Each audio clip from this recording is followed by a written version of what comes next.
మీరు తీసుకునే అదే మందులు, అదే నాణ్యమైన మందులు, కానీ సగం ధరకే. అవును, మెడ్‌ప్లస్ బ్రాండ్స్‌పై 50-80% తగ్గింపు. సుదర్శన్ గారు, అంటే మీకు ఈ రంగంలో ఉన్న అనుభవం దృష్ట్యా మనం హెచ్ఐవి గురించి కొద్దిగా అవగాహన పెంచే ప్రయత్నం చేద్దాము. ఇందులో భాగంగా ముఖ్యంగా మనకు 1986లో అనుకుంటా 86. తమిళనాడులో ఫస్ట్ కేసు మనకు నమోదైంది. సో 90స్లో కానీ మనకు 2000 ఇయర్స్లో కానీ ఇది ర్యాపిడ్గా పెరిగింది, కొద్దిగా కేసులు బాగా పెరిగినాయి.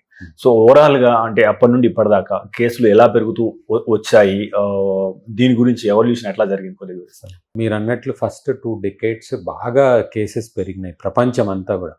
ఎందుకంటే చాలా చోట్ల అవేర్నెస్ తక్కువ. అంటే ఈ వ్యాధి ఎలా సంక్రమిస్తుంది అనేది main important. First either sexually transmitted most of the time, and needle నుంచి నీడిల్, తల్లి నుంచి పిల్లలకు ఇట్లా సంక్రమిస్తుంది. కాబట్టి అవి చాలా వరకు మనకు పీపుల్ అవేర్నెస్కే చాలా టైం పట్టింది. ఆ తర్వాత ఈ safe medical practice, sexual practices ఇవన్నీ కూడా మాసెస్లోకి తీసుకొని పోయేదానికి కొద్ది రోజులు పట్టింది. కాబట్టి ఆ ఫస్ట్ 2 years బాగా కేసెస్ పెరిగినాయి. ఆ తర్వాత ఇనీషియల్గా రీసెర్చ్లో మెడిసిన్స్ తక్కువ, అంటే యాంటీవైరల్స్.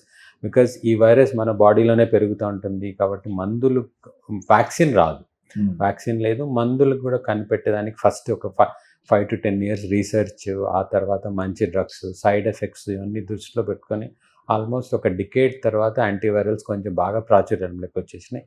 అందరు డాక్టర్లు యూజ్ చేసేది కూడా. ఈ లోపల ఈ ఫస్ట్ 2 decadesలో బాగా పెరిగింది. ఆ తర్వాత అవేర్నెస్ ఇన్ ద పబ్లిక్, అన్ని కంట్రీస్ మ్యాక్సిమం అవేర్నెస్, ఈ సేఫ్ మెథడ్స్ ఎట్లా ఇవన్నీ కూడా బాగా ప్రచారం చేసిన తర్వాత అందరికీ అవగాహన వచ్చి దానివల్ల కేసెస్ కొంచెం ముందుతో కంపేర్ చేసుకుంటే తగ్గుముఖం పట్టింది. ఓకే. ప్లస్ ఈ యాంటీవైరల్స్ రావడం వల్ల వ్యాధి సంక్రమించినా కూడా వ్యాధిని అదుపులో పెట్టుకోవచ్చు. అంటే మందులు వాడడం వల్ల అంటే ఒకటి కాదు 2-3 రకాల మందులు, నెంబర్ ఆఫ్ కాంబినేషన్స్ చూసుకొని మనము యాక్చువల్గా హెచ్ఐవి వచ్చిన తర్వాత వైరల్ లోడ్, CD4 కౌంట్స్ అనేది బేసిక్ టెస్ట్ చేసుకుంటాం. ఆ వైరల్ లోడ్ని అన్డిటెక్టబుల్ రేంజ్లోకి తీసుకొని పోయే మంచి మందులు ఇప్పుడు వచ్చినాయి. అన్డిటెక్టబుల్ రేంజ్లో వ్యాధి ఉండే వాళ్ళలో ఉంది అంటే అది వేరే వాళ్ళకి వచ్చేది కూడా బాగా తగ్గిపోతుంది. సో ఇవన్నీ దానివల్ల ఆఫ్ లేట్ కొంచెం వ్యాధి నెంబర్స్ ఓవరాల్గా చూసుకుంటే తగ్గుముఖం పట్టింది. ఒకటి వచ్చి అవేర్నెస్, తర్వాత మందులు. But still vaccine is not away.